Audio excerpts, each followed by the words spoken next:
பிதா சுதன் பரிசுத்த ஆவியின் பெயராலே ஆமேன். ஆண்டவர் உங்களோடு இருப்பாராக, உம் ஆன்மாவோடும் இருப்பாராக.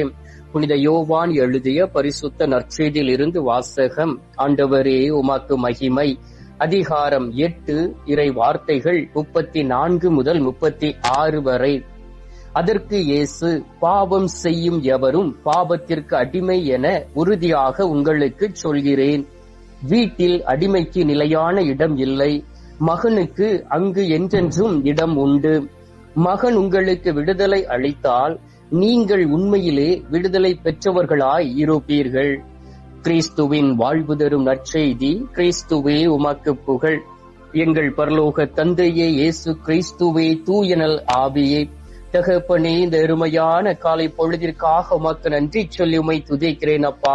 இந்த காலை பொழுதிலே நீர் எங்களை திடப்படுத்தி பலப்படுத்தி அதிகாலையிலே எழுந்து உமது திரு சமூகத்தில் அமர்ந்து உமது வார்த்தைகளை தியானிக்க, உமது வார்த்தையின் வழியாக ஜெபிக்க, உம்மை நோக்கி மன்றாட, எங்களுடைய விண்ணப்பங்களை உமது திரு சமூகத்தில் ஏறெடுக்க இந்த அருமையான வாய்ப்பை தந்திருப்பதற்காக உமக்கு நன்றி சொல்லி உம்மை துதிக்கிறேன் அப்பா. தூயாதி தூயவரும் பரிசுத்த தெய்வமாய் இருக்கக்கூடிய அன்பு தெய்வமே, உம்மை ஆராதிக்கின்றோம். ஒவ்வொரு நாளும் எங்களுடைய வாழ்க்கையிலே ஒளியாய் கடந்து வந்து விண்ணகத்தில் இருந்து இறங்கி வந்த உயிருள்ள உணவாய் எங்களுடைய நடுவில் இருக்கிறவரே, உமக்கு நன்றி சொல்லி உம்மை துதிக்கிறேன் அப்பா. கடந்த நாட்களிலெல்லாம் கண்மணி போல் பாதுகாத்தீரே.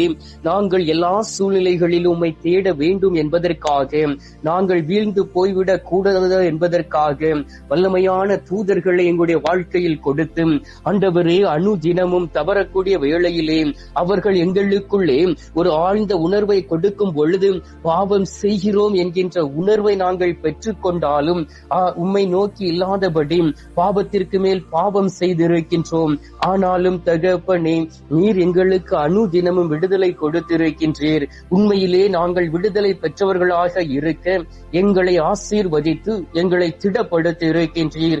எனவே தகப்பனே, நாங்கள் வாழக்கூடிய இந்த வாழ்க்கையிலே, நாங்கள் இருக்கக்கூடிய இந்த இடத்திலே அமைதியோடு மகிழ்ச்சியோடு வாழவும் என் ஆண்டவர் கொடுக்கக்கூடிய விடுதலை பெற்றுக்கொண்டு அந்த விடுதலையை மற்றவர்களுக்கும் பறைசாற்றக்கூடிய அன்பு பிள்ளைகளாக மாறிவிட வேண்டுமாய் உம்மை நோக்கி ஜெபிக்கிறேன் அப்பா.